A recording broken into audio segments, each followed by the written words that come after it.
Make that big boss less special. It ain't no game, but they saying welcome to the second level.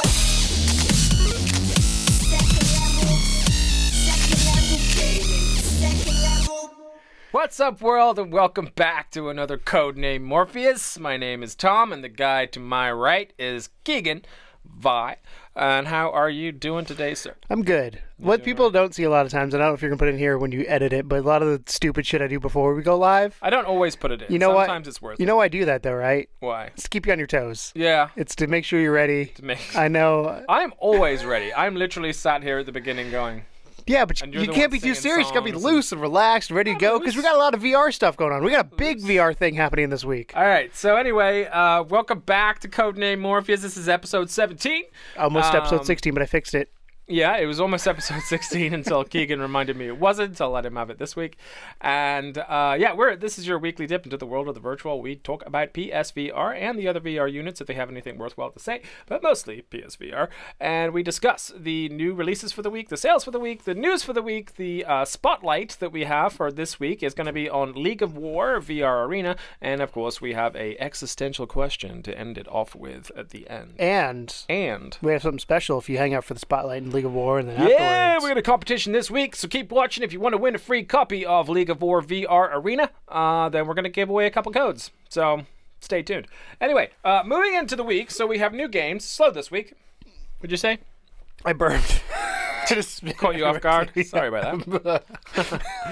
Prepared. Slow week. But yeah, so we had one full game that is not entirely VR, it's partial VR, and we had one game that was, it's not even a game, it's DLC for an existing game. That is downloadable content. That is downloadable content. Congratulations.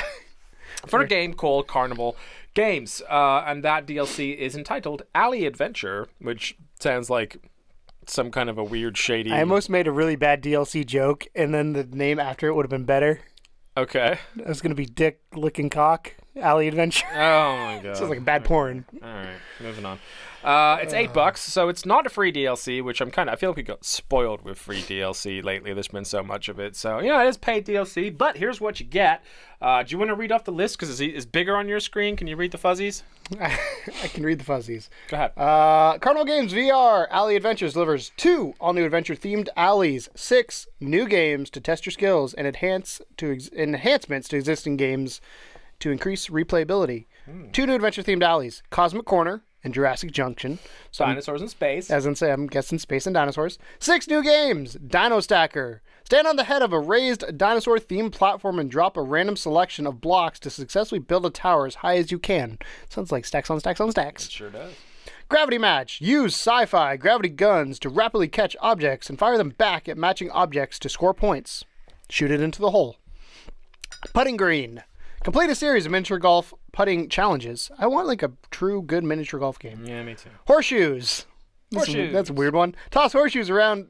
Have you never played horseshoes? No, just based in space in dinosaur world, horseshoes doesn't fit. That's where my brain went. Fair enough. Horseshoes. Toss the horseshoes around the stake and score as many points as possible. Trick Shot. Show off your skills in a series of randomized billiard-style trick shots. That's pool for those of you who don't speak billiards. Lucky Cups. Toss as many ping pong balls as you can into a grid of colored cups before time runs out. All 12 existing games basically. From Carnival Games VR have been enhanced to increase replayability. And then it says 1 player at the end, but I don't think that matters because that's just something else. So that's your update to Carnival Games. Now, Carnival Games, when it came out, it was decently received. It wasn't like anything that was like... It received as a gimmick, but it's actually fun. Yeah, it is totally fun. It's not something I play a whole lot, but this definitely makes me want to jump back in. I think I would go back to the base game first and just make sure that I like the improvements and things like that. But I played it a few times. Yeah. The problem I had with it initially is not everything's... Tracker was a little wobbly for me. Progression, but not everything's unlocked for you, and I just want... If I'm going to Carnival, I want to play all the games, because it's not like... I'm not playing the game to unlock stuff. I'm playing the game to unlock... like fun. Well, no, they had like I'm trying to think what they called. They have like it's like a trophy case, but that's not the right word for it. But you could go unlock those things, and that'd be cool, like collections. I'm not going to unlock the games because I just want to play the games I want to play. Because I'm a spoiled brat, and I went to the carnival, and I won a giant rainbow dolphin one time at a carnival. Well, that was in Vegas, but Rainbow dolphin? Yeah, I played the the fishing game where you had to pull the fish Actually, it might have been. No, it was the duck game. It was the duck game where you had to grab the ducks and you got the. I won't tell you how much I spent on that Rainbow Dolphin. Then my mom has said the one out of the 500 ducks that had the. Well, my mom, I could have gotten a rainbow one, or I could have gotten a pink one, and she's like, "You're not walking around with a pink dolphin." It's still in my parents' basement. She actually told me the other day. She's like, "Do you want this?" I was like, "Nah, you can get rid of it." So Rainbow Dolphin might be on eBay here shortly. Fun. She still has it? Yeah, it's stolen. But I have a Rainbow Dolphin. I have about a 3-foot Mickey Mouse and football pads that I won from Disney. So the next game up was a full game. It wasn't a full VR game. As like I said, it is. It's a weird one. It's called ATV Drift and Tricks. It's 25 bones, and it's dollars for those who don't speak bones. who don't use that currency. It is basically it's a mix. It's sort of third person. Normal gameplay, but if you're in VR, it goes first person. And I don't know if it's a whole game. Yeah, and I couldn't tell. The description wasn't very good. That's the thing. If it's, I feel like the trailer was terrible. I feel like if it's partial VR, it should say what the partialness is. Yeah, like what it does. It just said for full immersion. I'm like, that's the point of VR. Yeah. Like what?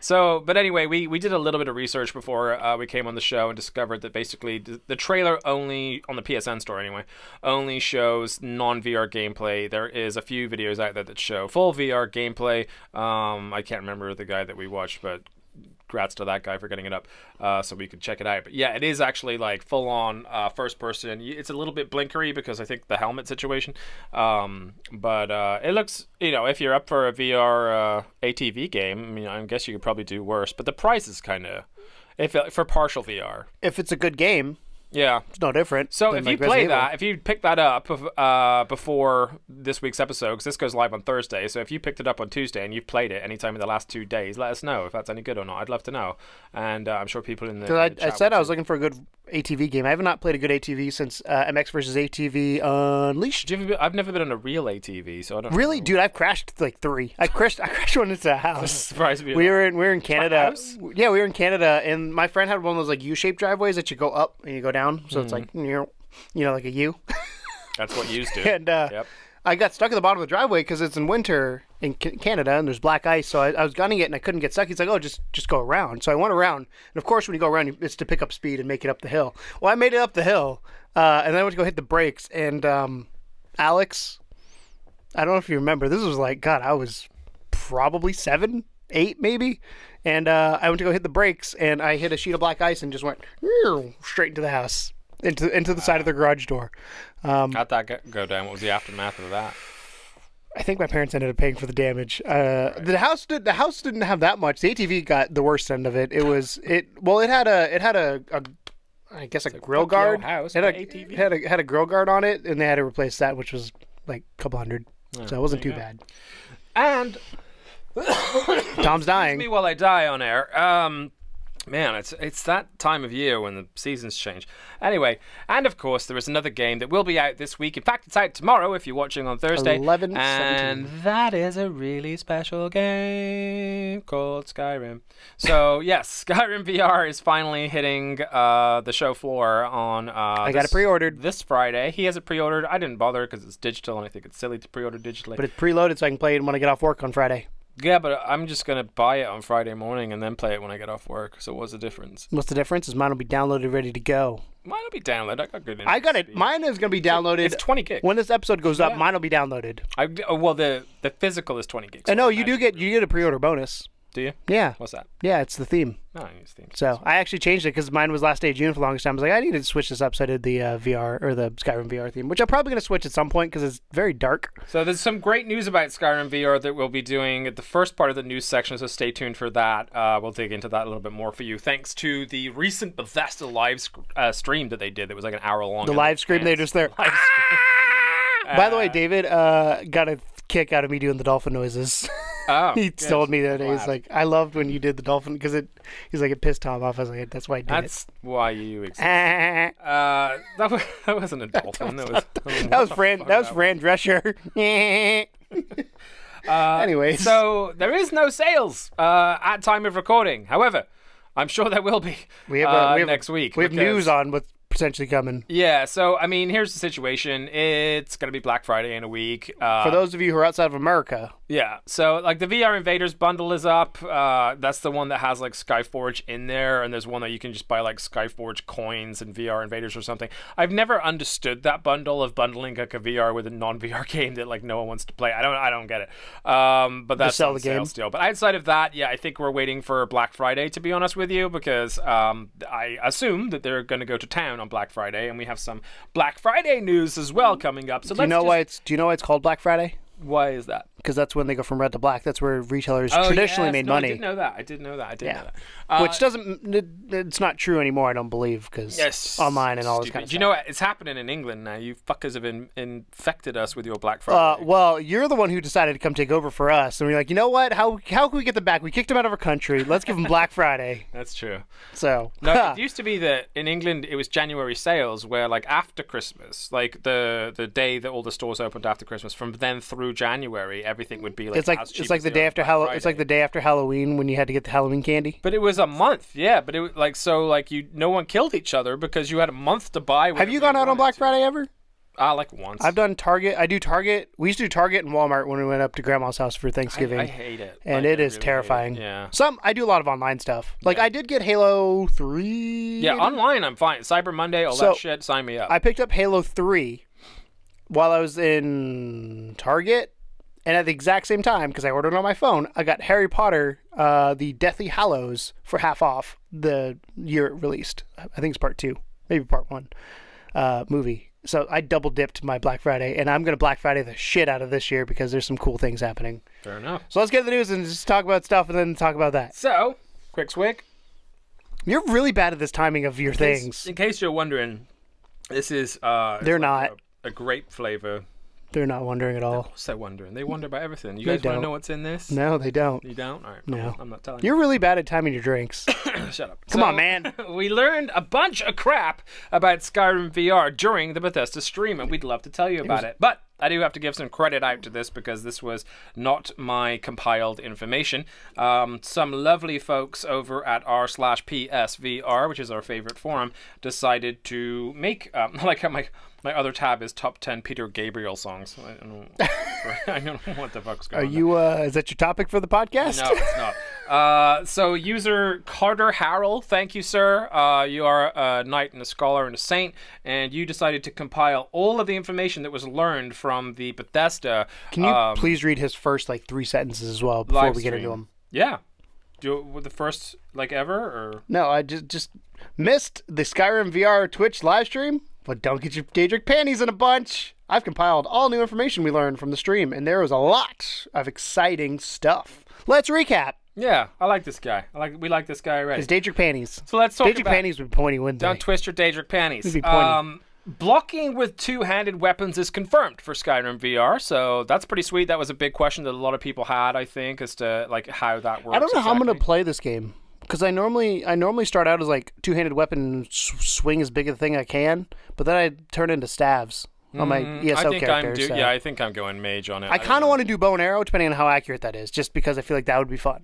Yeah, but I think I'd get too scared. I think it's gonna be inaccurate though. Yeah, I think it's based on the VR game I played yesterday with bow and arrow. My bow and arrow aim is bad. So blocking with two-handed weapons is confirmed. Two-handed weapons are wielded with one hand or move controller, but you can still mime holding it with both hands. So I guess I'm not sure what you do with the other one then, I suppose. Oh, I punched the mic. You do this, where you put your hands together. Okay. So you're then what does the other hand do? I guess you could. It just blocks it out. Stuff. No, Gotcha. It just mimes it, so you don't have it. Just doesn't register it when it's together. Interesting. Yeah.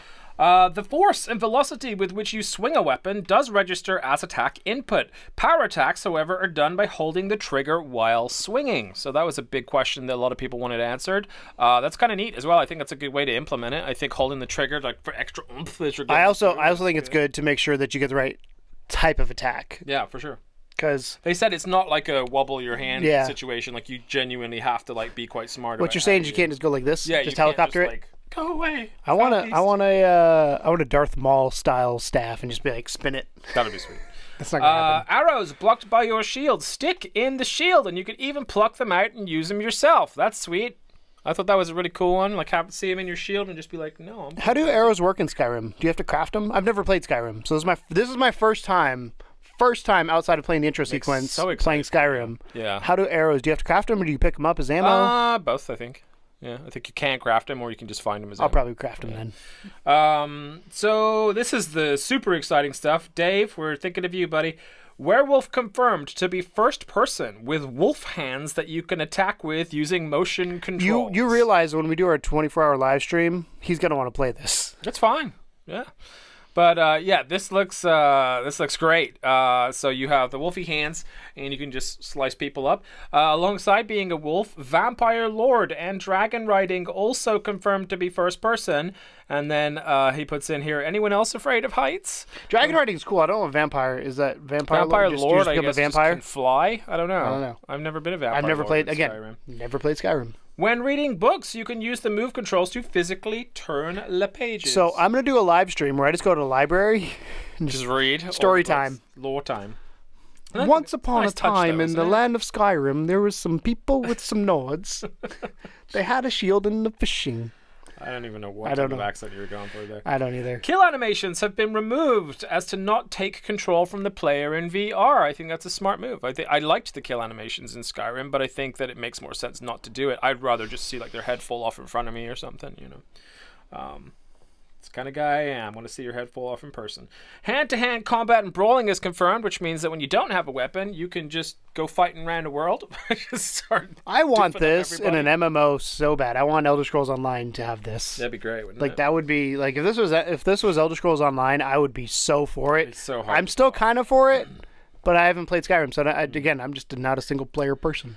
Conjuration spells can be manually placed in a specific spot using a point-and-shoot mechanic similar to a teleportation mechanic. So that whole thing where you like select and then you can move around where you want to teleport to in a teleportation-based game, they're using that for area of effect spells. So you just kind of move it over the giant or whatever and let go, and then arrows, fire, whatever it is you got going on. Your in-game weapons and spell hands become move controllers when you are staggered, which is kind of interesting. I feel like that was a choice to break immersion, which I'm wondering if it's just like they do you get knocked like that back? Was the easiest way. I don't know. I would think like it's just weird that they would turn back to moves like that. I'm not sure about it stylistically as a choice. I'm not mad about it, but I just it can't be. It hasn't come out yet. I know. Pro support is confirmed with super sampling. So PS4 Pro owners, you should get a better experience out of it. Comfort settings. I'm actually really interested to see, because Resident Evil had a big difference between Pro and non-Pro. I'm excited to play this on, I have not a launch PS4, but I have an early PS4. Normal PS4, as one might say, a non-Pro PS4. And I'm interested to see how that handles it versus how your Pro handles it. Because I could see this being one of the games that has a big difference. Yeah. Just because size. Yeah, I think that's... I'm actually with you. I'd be very interested to see the difference between the two and see exactly what the Pro does add to the situation. Comfort settings, including blinders, can be turned off all the way. Angle, snap, type, and amount is in there, as well as a setting called Realistic Shield Grip, which we're assuming means that the move controller is mapped to the shield handle, meaning you hold it vertically instead of horizontally, and there's a link to the comfort settings in there as well, which are really hard to read, so I'm not going to do that. Trophy list is the same as the base game. Saves cannot currently transfer from your other Skyrim versions. No voice commands. This one surprised me a lot. We talked about this in the car last night. So with voice commands, of course, being a huge part of Skyrim in terms of the dragon shouts, it seems a little weird that they wouldn't take advantage of that in the microphone on the PSVR headset. So there's no fuss row dying at any... No dolphin noises? Support for left-handed players is confirmed. Thank you so much. That's a good accessibility feature. And then in-game menus and dialogue appear in a fixed location, the camera side, to keep you facing the camera. So those were a bunch of things that got answered during Bethesda's 1-hour live stream. I kind of like that so you don't get lost in VR space. I'm with you. Yeah, I'm... Yeah. Well, I was just thinking, like... You excited? Are you going to play this game standing up or sitting down? Because I feel like you got to play standing up. Sitting. You've got to play this game standing up. No, I don't. Yes, you do. I played Resident Evil sitting down. I know, but that's because you're dumb. That's my argument. That's a great argument. Solid. That's a solid debate we had. I really want to know, do you guys play VR game primarily standing up or sitting down? Because you have to do the standing motions up and everything. Like with Farpoint, you were walking on the spot and stuff. I don't have to do that. I can just but I can separate. But it also adds to the immersion when I'm standing up. If my character's up here and I feel like I'm down here, it breaks the immersion level for me. It would be like. It's going to be 50-50 because with Resident Evil, honestly, because I was so scared most of the time, I prefer to be sat. You're sitting down so you didn't freak out? I was like balled up like this. But with Skyrim, I think it's such a long fucking game. I don't think I'd want to stand up for all that time. I think I'm just going to have to get used to just like... Because I'm pretty... Like the magic carpet effect doesn't get me at all. So I can sit in one place and move around like disembodied without feeling sick or whatever for long periods of time. I'm going to play standing. Yeah, it doesn't... I don't think I have to. I'm really interested also to see kind of moves. Because I said on this podcast a couple times now that I'm probably going to start out with moves. Probably going to go to DualShock 4. Because I think that's going to be the best way to do it. But some of the stuff they're implementing here is a lot of it is super move based. So I think I'm doing moves. I have to wait. I have to wait and see. I kind of want to compare the two to see which one's better. Yeah. Because to me, the DualShock will be more familiar when I'm playing this game. Yeah. But the moves, I think you're right. I think it's going to be a wait and see situation. But I think the move is they've put a lot of effort into it. Geared towards the moves. They put a lot of effort into it. So what are you, team sitting or team standing? So moving on from Skyrim news, because that'll be out tomorrow and you'll get to play it. So exciting. Is video game nominees were announced. Video game awards. Recently. Video game award nominees. Sorry. And that's probably the biggest game award show of the year, usually now. Anyway, it's the one. It's the one. It's the one. What's his face runs? Jeff Keighley. Something. He's a good dude. I like. I like how I couldn't remember his first name. You couldn't remember his last name. Get us together. We're fine. Yeah, that's teamwork. So they have a section this year, which is the first year they've had it, for best VR/AR game. And there is lots of games in there, but that you'll. To be fair, this is the first year we've had VR and AR. That is fair. Well, I guess the Vive has been on PC for a while. I like that they've already included it, though. You know. Yes. So the description is for the best game experience playable in virtual or augmented reality, irrespective of platform, which is I think an important distinction to make. So the games that were in there for this year are going to be, of course, Super Hot. Super Hot gets in there, and rightly so, I think. Star Trek Bridge Crew. That's a good one. You like that a lot. There's a game from Ready at Dawn called Lone Echo or Echo Arena, which I've not played, but it's an Oculus game, apparently. But Ready at Dawn are cool. Ready at Dawn, I believe, are the ones that made all the God of Wars for the PSP, and then they started making some way bigger and more interesting things. Farpoint, of course, Impulse Gear is in there, and last, and definitely not least, Resident Evil 7. So I already voted for this. What did you choose? Where do you think I voted? I think you picked... It was between two, and I think you know which two. Star Trek and Super Hot. Yeah, those were the two. It was between. Which one do you think I ended up picking? I think you picked Super Hot. I went eeny, meeny, miny, mo quite a bit. No, I picked Star Trek because I had... It was hard because Super Hot, I enjoyed the experience and had a lot of fun with it, and it was definitely one of the first times in VR that was like, this is what a VR game is. But I've just had so much more fun with friends because it's, again, if I'm going personal game of the year, it's Star Trek. If I'm going probably game that would game of the year, it's got to be Resident Evil 7, let's be honest. But I chose Star Trek because I've personally had more fun with that game, and I think it's a strong list. Partially it's because I want that to be more of that type of game. You know, the great part about this list, which I like the most, is that 4 of the 5 games are on PSVR, which is a big showing for that system in particular.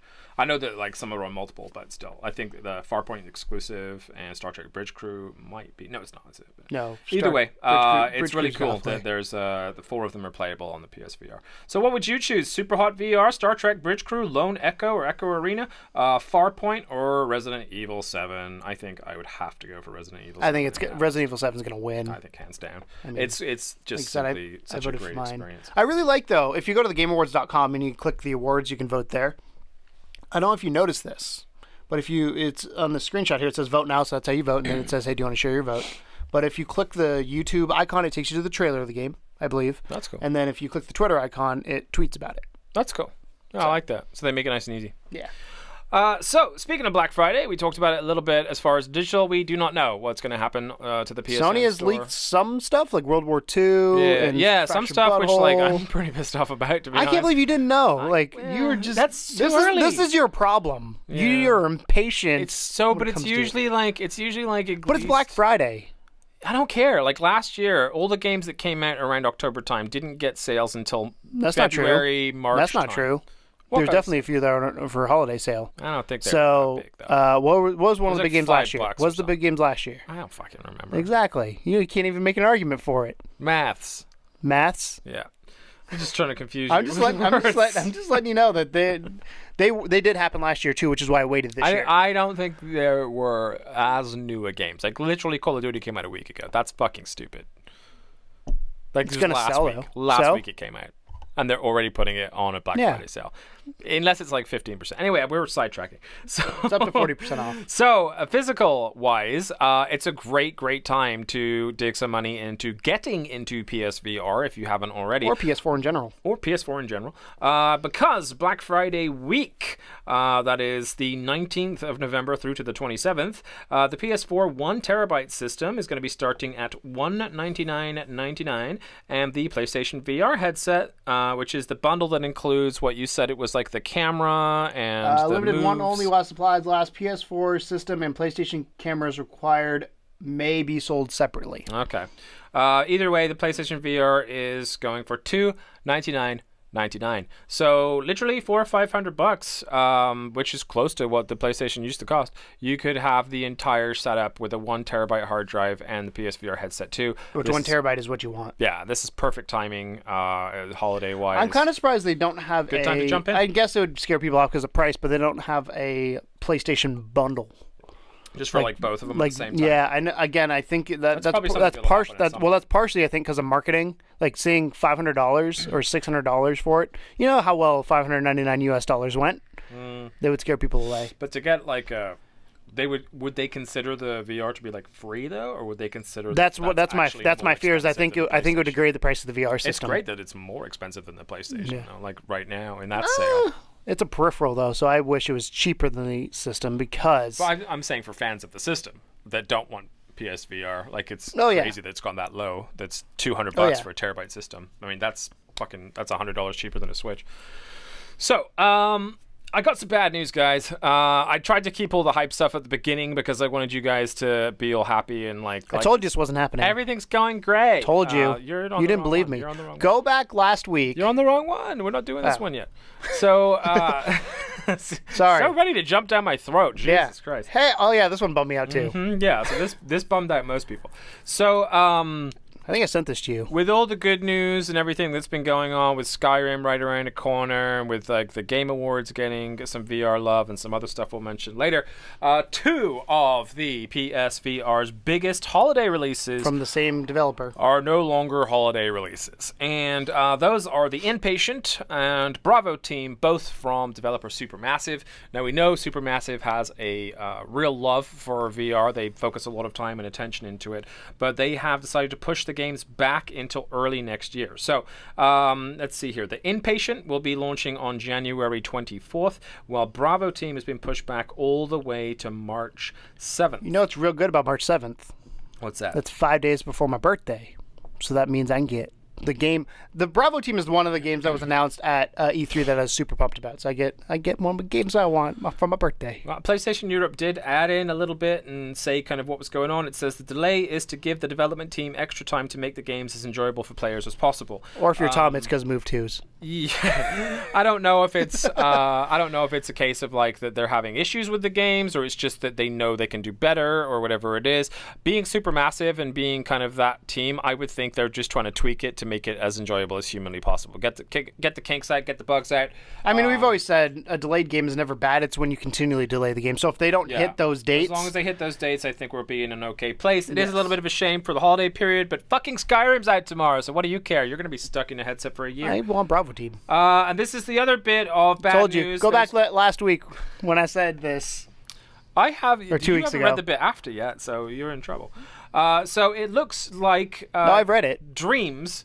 Initially, we've been talking about this for a long time. The forum's been talking about it for a long time. Dreams by Media Molecule won't be VR, at least to begin with, is what came out. So Media Molecule actually went out and tweeted in reply to someone that asked, "Nope, we're building Dreams PS4 for the PlayStation 4. We're definitely interested in the possibilities VR brings, but we'll be releasing on the PS4 first. Now, I'd like to contrast this with the statement made by the studio.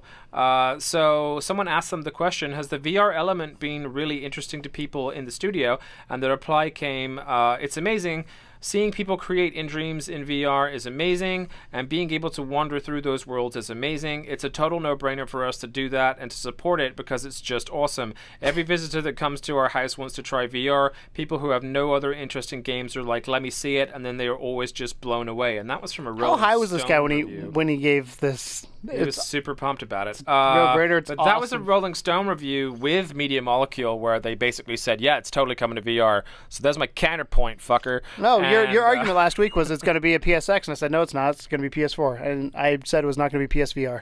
Yeah, well, PSX. it's not gonna start. I would love it to be in PSVR. It's not gonna start in VR, but hopefully we'll get there. Like Abduction, still looking at you. They're still interested in possibilities. They've not confirmed yet. They have been running it in VR because he said that people. Maybe they're testing it. It's R&D, Tom. It's R&D. No, I know. Because if it doesn't work, it doesn't work. But if the response, yes, if people seem to like it, that's fine. But the question is experiencing something in VR versus creating something in VR. I wonder how those tools would work. Yeah, that's the thing. Fair enough. Ancient Emulator gets a new hero, and her name is Chio. At least I believe so. Looks like a cat. Chio, yeah. Chio, like Chia pet. She is a very typical Japanese sort of RPG style character. She has a cat mask on the side of her head. She has what looks to be like a big sword paddle thing, and just a very traditional like dress with a bow on the back and everything.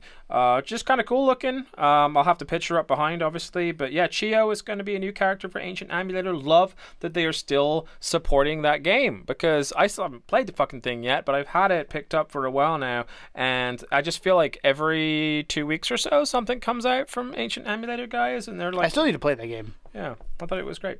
So alongside that, we got some interesting, not really interesting, but just kind of something I wanted to throw in here, is some news from This is to convince Keegan that VR is not dead. This is the convince Keegan that VR isn't dead yet thing. So the article is actually called Sony's London studio doubles down with VR as its top priority. And if this stupid fucking advert would get out of the way. All right, so they're saying it was obviously lauded for its success with PlayStation VR Worlds, and then of course we have Blood and Truth coming out, but the studio says VR is its top priority. And here's the one of the quotes here. Though smart design is in both locomotion and agency, Sony's London studio is clearly onto something with big potential. From shooting to exploring, I felt engaged with the world of Blood and Truth, which deeply solidified it in my head as a physical place around me. I began to forget about the move controllers in my hands and instead thought about lockpicking, C4 placement, and how many bullets were left in my magazine. Throughout it all, the move's limited tracking performance didn't once rear its head, an issue I've had with other PSVR titles. The real world begins to fade away. Immersion takes over. This is what VR is for. And that's like a little mini review from one of the reporters on Blood and Truth so far. But a direct quote from the studio, the London studio team's mission is to lead the way in virtual reality gaming and to continue to grow the PlayStation audience across the platform. So again, they're sat there while other teams, no offense CCP, are crashing out and going, fuck it, we're going to keep doing it, we're going to make it better and bigger, and people are this is a first party. This doesn't surprise me because this is Sony's VR development team. This is like Naughty Dog. True, but at the same time, like it's good for the team to be like, we're enjoying this, we love doing this, and they're trying to do what they're calling Blood and Truth is the second generation of VR games. So it's like, okay, we've had all of the sort of getting the kinks out games, a couple of stars in there. How long do you have to wait for the second generation? Have we gotten a date on it yet? I can't remember when Blood and Truth comes out now. Next year, I think. But they're saying this is like the start of next generation VR games where they start to appear a lot more immersive and kind of smart. And I mean, what most of us are looking for is just a fully fledged version of London Heist, and I think that's what we're going to get. Skipping the next part because we already talked about it. So it was the Carnival news thing. So here's one that I picked up because I thought this was funny, and I still think this name is hilarious for any game. Those of you will remember we talked about a game not so long back called what, Keegan? Shooty Fruity. Ew. Shooty Fruity. That's Icky Vicky. Actually, it's Tutti Frutti, I think. That's Icky. Shooty Fruity. Rudy. No. Shooty Fruity. Icky, Vicky. Anyway, Shooty Fruity has 7 things you need to know before you pick it up. Someone posted that article. I believe it was PlayStation. It's a PlayStation blog, European blog. European blog, and here are 7 It's actually things it's on the US blog as well. I love how you know. pulled the EU link, you Brit. It's just what happens. So here go back to Europe. 7 things you need to know about Shooty Fruity.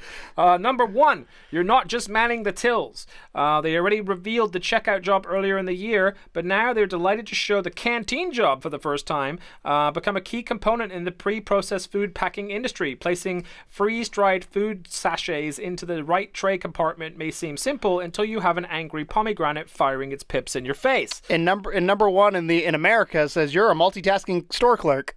Fuck that.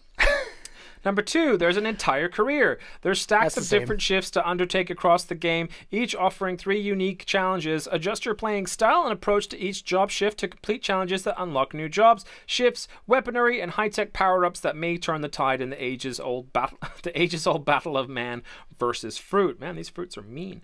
Number 3, weapons can be bought from vending machines. Fancy a new, more powerful weapon? Visit the Vendomatic in the employee staff room to see what management are offering today. If you have the juice, just tap in the number and voila, there's your new Feckler 500 flak cannon.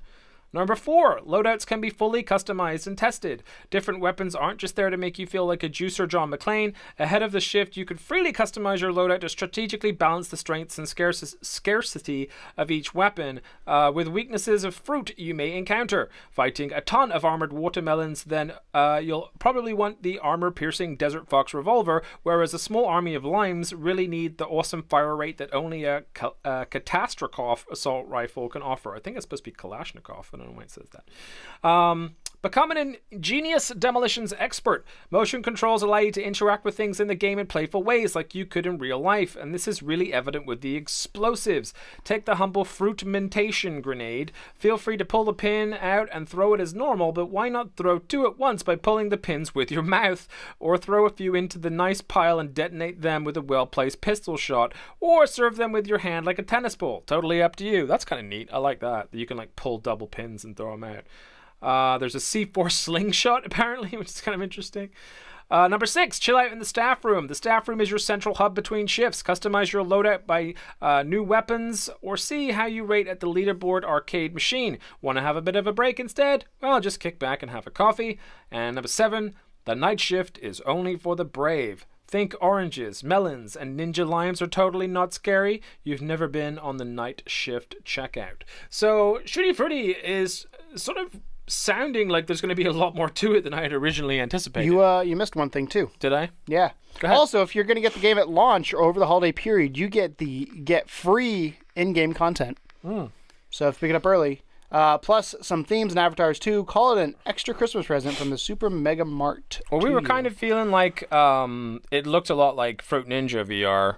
It's like Fruit Ninja meets Job Simulator kind of. But yeah, but like the graphics actually look really good, and it's very arcadey. Obviously, it is a wave-based shooter, which are getting a little bit thin in the tooth now. But it looks great. Well, I'm just saying they are. I'm getting annoyed. But yeah, the mechanics sound really good. The graphics actually look really good. So Shooty Fruity. Or Shooty McFruity, or whatever the fuck it's called. Shooty. Is something that you should actually check out for, and that will be released on December 19th. I'm going to eat just some nuts before the big day. All right. A couple more things to go. New Redemption's Guild footage shown off by developers. It's a desert area called Arida Dunes. I just wanted to mention this because I feel really bad for the guys at Redemption's Guild because they've been working on this multiplayer online, like very art stylized Skyrim type game, and then Skyrim got announced, and I feel like Redemption's Guild were the guys that were like, "We'll get you your RPG. It'll be great, guys. Just, keep holding on a little bit," and then Skyrim came out. So, Skyrim could suck. Skyrim could suck. You don't know. It's unlikely, but it could. But it's also not online, and Redemption's Guild is supposedly online, which I think is really going to be the key kicker here. It always looks great whenever they show off any of it, but this new video is exceptionally great, showing off the desert area. It's a very stylized kind of art style, and I just wanted to give the developers props and showcase their work a little bit, because I think of all the VR developers, they're one of the most communicative with the community, and they do a really great job. So yeah, check out Redemption's Guild if you haven't already, and keep an eye on that one. We're all excited for the launch of that one.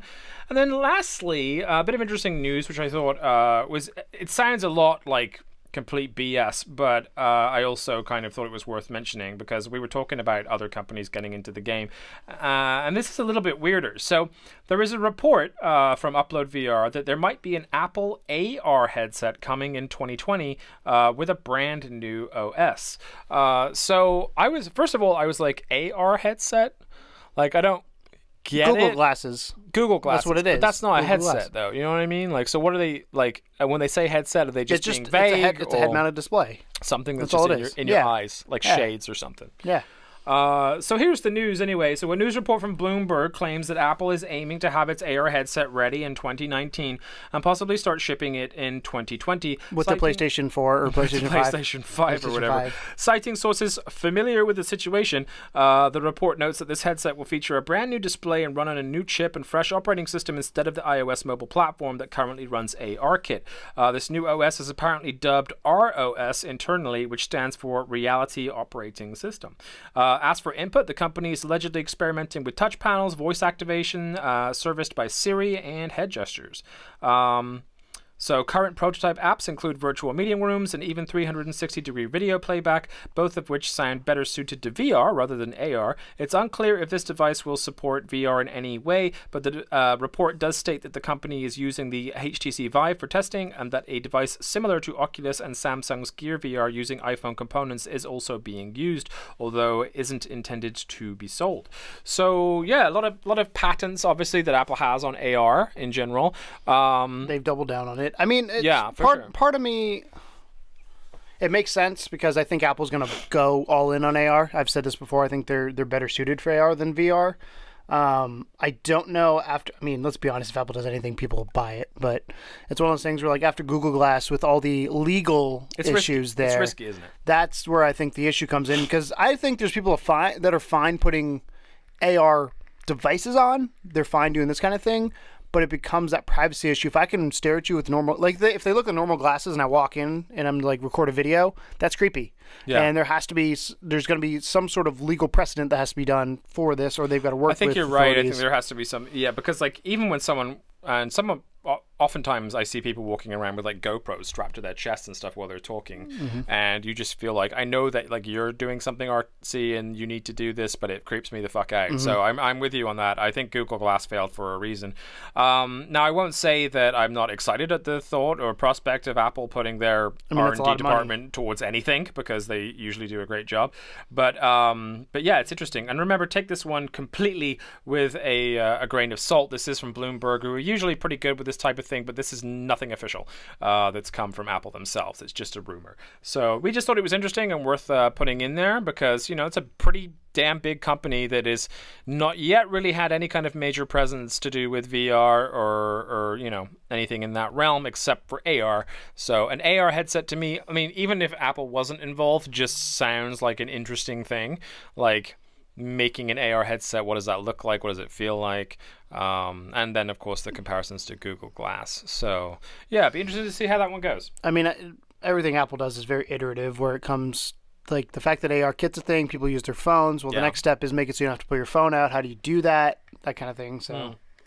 So, moving on to the Spotlight. That's our news for this week. Hope you enjoyed that. And I told you to hang around for the Spotlight because it's going to be a good one. So, the Spotlight this week is on a game that I played and absolutely adored. And that is a game called League of War VR Arena. So, League of War VR Arena does not explain itself very well when you first begin the game. But luckily, it's so simple that it doesn't really need to. What you do is put on your headset and you are at one end of essentially, like, believe it or not, this is an air hockey table. So you're basically, imagine you're at each end of an air hockey table, and you have little sort of structures around you that have either defense towers or they have attack vehicles in them.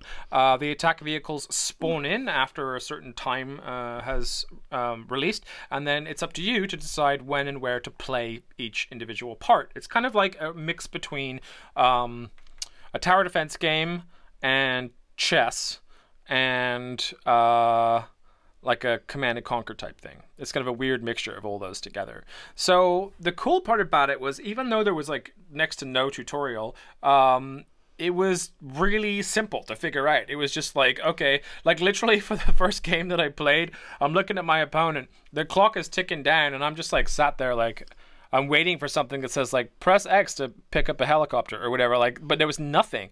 So I'm staring at this dude, and then after like 40 seconds of me just staring this guy down, he eventually picks up like one little man and puts him on the table.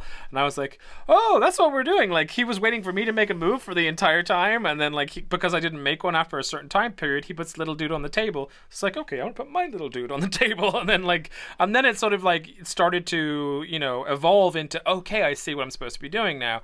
I have various different vehicles. When I beat this guy, I get one of his vehicles. And it's so simple and it's so enjoyable. It's just really, really nice. I find myself sinking in tons of time into it, like at least 4 or 5 hours into it. And it was one of those classic sort of one more go games where I just like, I would learn a trick or something and I'd be like, I'm going to go back and try and take this guy, because you have to, as each individual character, go through a row of maybe like 9 individual enemies, and then you unlock them and on the way. So you go through all of this guy. Well, one of those guys now has his own story, and you can go through his story, and then now one of those guys has his story, like Street Fighter or something like that. Everyone has like fights the same people, but they're in different orders. And it was just so fun. It really was. Kind of the trick to it is trying to overwhelm the opponent to the point where you can get far enough back that no matter how many things are spawning at you, you're still able to shoot their towers, because it's first person to knock down the towers wins. It's that simple. What is it? Does it excite you? Do you have questions about it? No, it's just it's exactly what I thought it would be, and it's execution on this is the important part of, like, because this is one of those games where, like you said, it's kind of like chess. So is it more of strategy in the sense of like you can't just chuck everything down at once? It's more of like, okay. It's a little bit, yeah. So it's kind of weird because sometimes chucking down everything at once works, but not all the time, because it's all about timing. It's about, okay, it's kind of almost about learning which of your vehicles takes out which of their vehicles the best, because you do have the option of just, you can kind of like lift your vehicle up and just drop it. If you drop it, it basically has its own AI and it just does whatever it wants to do, and if something's in front of it, it'll shoot it. But you can also point like a laser point at a specific like safe destination, or like on the enemy side, or one of their vehicles or whatever, a target. You could say, yeah, go for that thing, you take out that thing. So that was where the strategy came in. It was a case of like, okay, they have a helicopter. What's good for helicopters? Tanks are pretty good. Get a tank, point it at the helicopter, let it go. But then you'd occasionally want to just like be like, okay, I want a free roaming helicopter that's just like taking stuff out, so just drop it in the air and let it go. It was very quick pace as far as like trying to get, like, there was lots of times when I felt overwhelmed. I was like, fucking shit, like trying to put everything in front of me. But the thing that clicked for me, which I didn't realize at first, again because there was no real tutorial to it, was that these little areas where your vehicles spawn could be forced to spawn a particular vehicle faster by de-energizing the other areas. So like if I really needed a helicopter, I could hold down the trigger on the helicopter area, and then it would like focus all the energy on that. Everything else would stop production time-wise, but all the energy would go to the helicopter and it would spawn faster. Therefore, you know, if I needed something quickly, I could do that. So several layers that are just like, they're small strategy things, but they're enough to make it feel like you actually have to use your brain to win a fight. Really, really, really, really well done. I liked it a lot. As far as like the other elements of the game, I don't remember. I don't think it has like a online multiplayer. God, I feel terrible that I don't have the thing pulled up here, but it's a really, really good, solid, fun game experience. And it has local co-op. That was what I was going to say. Me and you could play, and you would be able to play off of the TV while I was doing something else entirely in the headset. The footage that you'll be seeing is actually a mixture of both, because, like a fucking idiot, I recorded it all the way through without realizing it was showing the televised version for the other player, which is like a sort of a 2D army game. And then, of course, the VR is very, very different. So I had to go through it twice and do like both angles, and then just kind of chop and change them in. But you can play it like just me and you, me in headset, you out of headset, and just going at each other, which I think was cool. But I would prefer like proper online multiplayer. I think it's ripe for it, honestly. I think they could definitely make an esport out of this game if it was It's got that perfect kind of feel to it for an esport. So that being said, League of War VR Arena was a surprise game to me, and I really enjoyed it. I had a great time. I had such a great time that I reached out to the developers, and after doing the review and everything, I was like, hey, this actually turned out way more fun than I thought it was going to be. I would love to be able to share this with some of our viewers, and they were very kind enough to give us a couple free games to give away to you guys, 3 codes to be precise. So we have a competition for you. Would you like to win a free copy of League of War VR Arena and try it out for yourself? We have 2 digital codes that we can give away on the show. Now, here's all you have to do. I want you guys to tell me, or tell us, about your first VR experience. I want to know what game it was. I want to know the feelings and emotions that went into that moment. Full retail VR experience or first VR experience? And just experience. Just experience, I think. Jeez. Did you get nausea?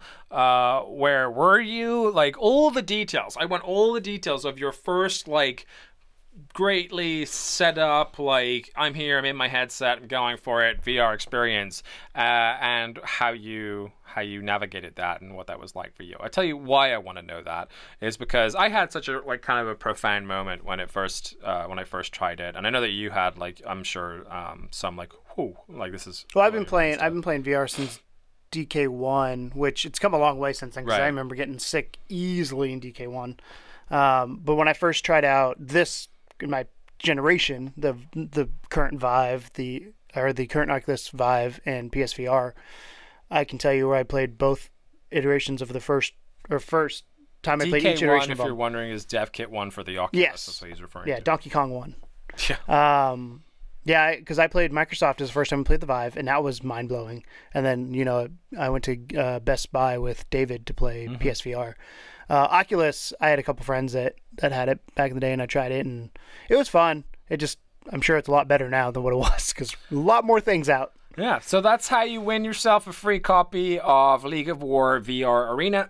Just tell me a story, man. Weave me a tale. In the comments below, put in about your first-time VR experience. And, of course, we will pick 2, 1 each, maybe. I'll pick one, you pick one. I'll let a random generator pick one. I don't know. All right, we'll figure it out. Well, I want to base it on the story. I want them to work for this one. So we'll read through. We'll pick 2 that we think are the most interesting or coolest stories, or at least hit us in whatever way. We're like Breadco. You pick 2. And then we'll give you those free codes to League of War VR Arena. And thanks again to the devs for giving us the codes. Yeah, thanks to specifically to Jeff Fong from the PR studio for man, my voice is all over the place. The PR studio for League of War VR. And it really is such a solid game, and I think that it got a little overshadowed by some of the other games around at this time of year. So we'd like to try and give them a little bit of a showcase for it. Wonderful game. So, with that being said, moving on to the last segment of the show, and that is the question. So, speaking of first-time experiences and things like that, what I thought about this week was a question that we've sort of brought up a couple times, and that is that as far as VR and its potential growth, a lot of what that depends on is like hands-on experience. It's actually trying it. It's like getting someone in the headset and being like, okay, this is VR, because it's so hard to explain what VR is when you haven't tried VR. It's just like a weird thing that you can't really formulate exactly the right words for, because the experience is entirely unique until you put the headset on. So that being said, what I thought we would try and do is do that. So me saying it's impossible, let's answer an impossible question. I would like you, and I will of course try as well, to describe or attempt to describe to someone that has never tried VR what it is and what it feels like and what it does. I've done this multiple times. Okay. The one I remember the most was Grandma, because Grandma had no background. Like, give you an idea, my grandma, the big technological jump she had was a DVD player. She had no idea. Obviously, she had an iPad to Facebook and that kind of stuff, but that was like the extent of her email and Facebook. That's all she did. So she had no idea what was going on. I brought my PSVR Christmas or some holiday up to her house. My cousins were there, and we all tried it out. And I won't forget her sitting in Grandma's chair, and my cousin was playing Job Simulator, and she was staring at Matt, kind of confused of what was going on, because obviously she can see what's on the screen, and she can see Matt doing this thing around him. And it was funny because I was trying to explain to her, I go, so what Matt is seeing, what you're seeing right now on the screen is Matt's eyes. So what his vision is right now, what's in front of him. So I go, if he turns around, that's actually behind him in the world. So if you stand in the middle of this room, if you stand facing the TV, all you can see what's in front of you. You can't see what's behind you. But if you turn around, you know it's going to be behind you because there's something there. And it obviously kind of still didn't stick, but it was one of those things where she understood it a little bit better, that in that sense of like, you're seeing through his eyes, but he is in a world that is around him. He is not on a flat surface. And that's usually how I describe it to people is, you, instead of being in control of something in a world, you are in the world. And whether that's first person or God mode or whatever it may be, that's the best way to describe it. And the one thing I think most people don't understand is the depth feel. I compare it a lot to 3D TV and 3D movies, because that's probably the closest thing people have done that they have an idea for. So I go, you remember 3D back in the day, like the Muppets when you went to Universal and the 3D came at you? You have that 3D. Remember, the 3D when you go to see Avatar in theater, or you go see a movie in theater and it's into the screen? You have that 3D as well, but combined, and it's a full 360 around you. So if you turn around, everything is like you're in the game being built. You are that character in there. And I think that's the best way I've described it to people, and it makes the most sense to them. They still don't have a full understanding until you put the headset on, like we keep saying. That's the weird part, isn't it? It's like there's no succinct way to put it. Yeah. You can explain it in kind of in a multilateral way of like, it's a combination of this and this and this and this. But I don't know. I was thinking about it, like how I would explain it to someone.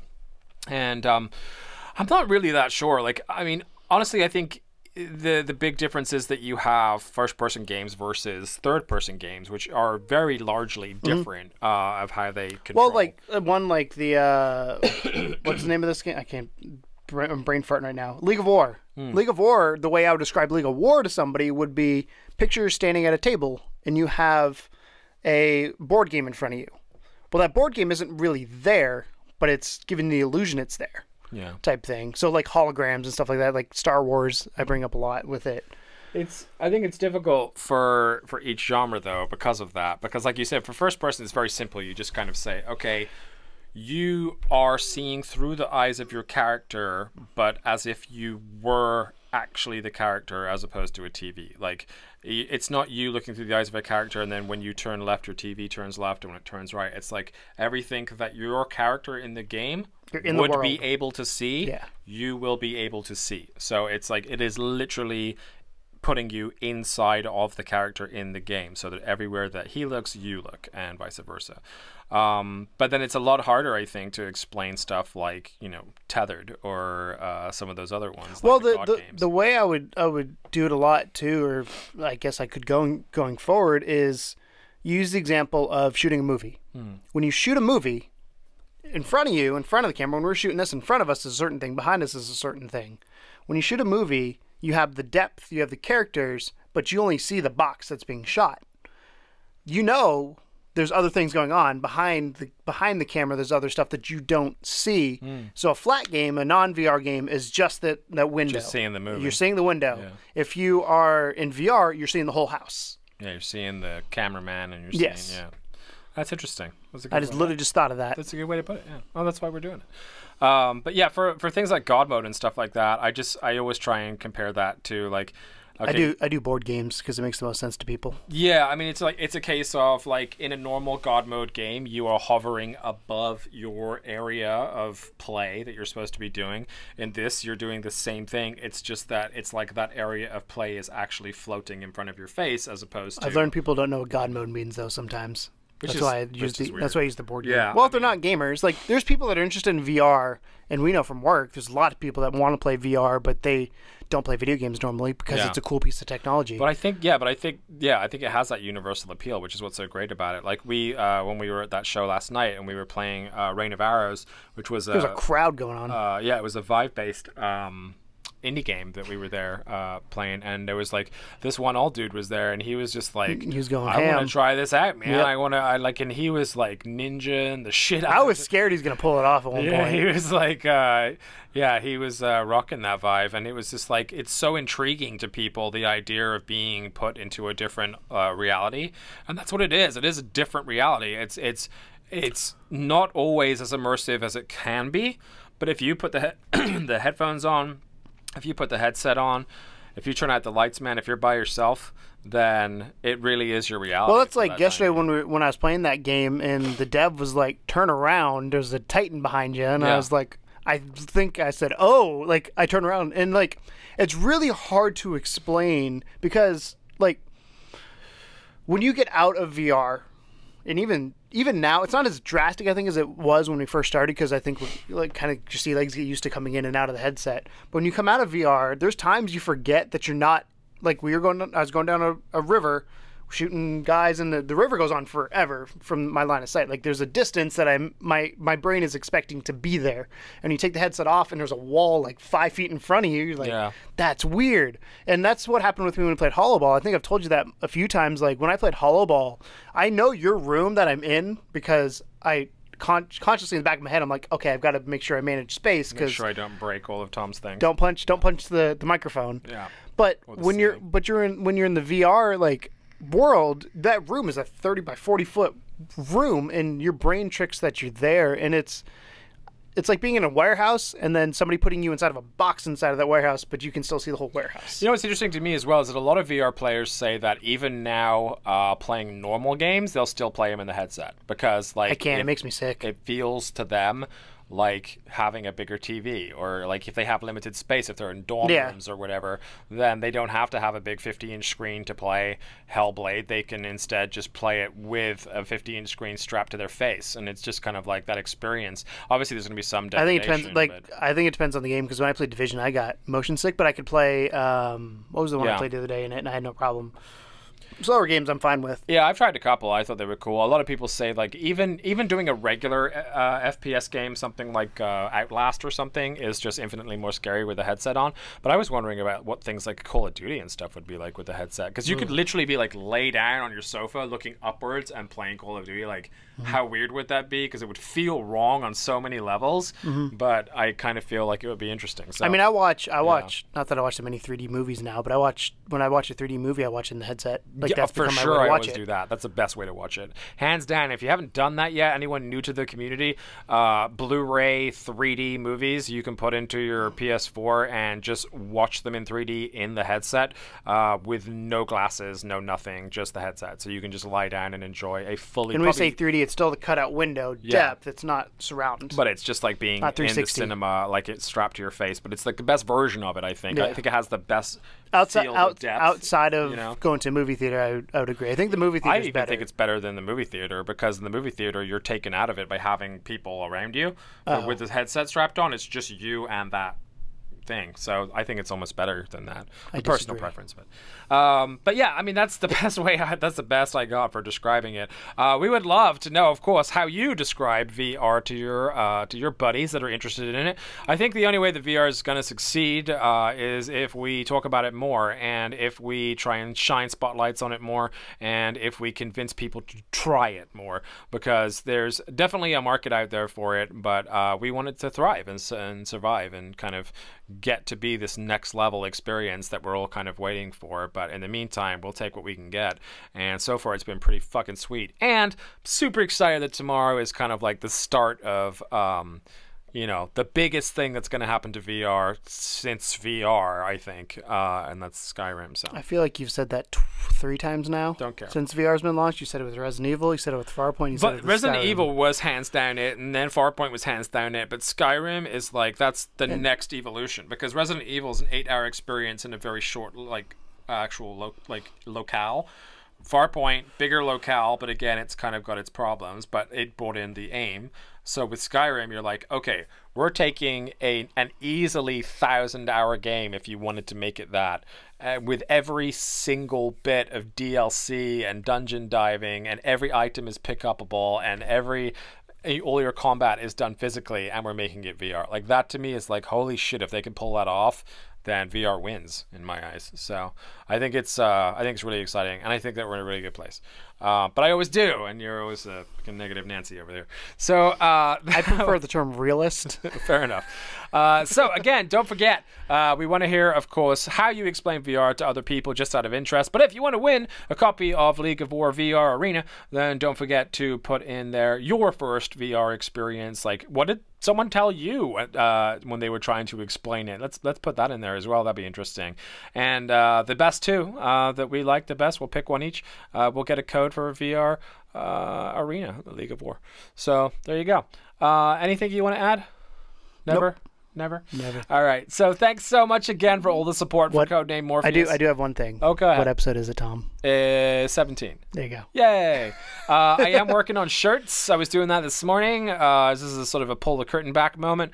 We have a pretty sweet Codename shirt that's in the mix. And then, of course, once that's available, I got some other stuff I'm working on. Once all those things are available, we will share that link with you. So if you feel like picking up a Codename Morpheus shirt and you get to wear an 8-bit PSVR headset on your chest, which is designed by the good old eWeezy, super hipstery, it's 8-bit future, then yeah, that'll be available for you, and that's a really good way to help us. So of course, liking, sharing, commenting are all great. Thank you as well. Someone posted our PSVR demo disc 2 video to Reddit without any of us knowing. We just noticed it was having high numbers and stumbled on it, and that was really awesome. That was like one of those moments where you're like, oh yeah, this is pretty sweet. Like, so thank you for that, and thank you for everyone that stays tuned every week to Codename Morpheus. So as per usual, guys, thanks a lot for watching, and as always, welcome to the second level. Bye. It ain't no game, but they saying welcome to the second level.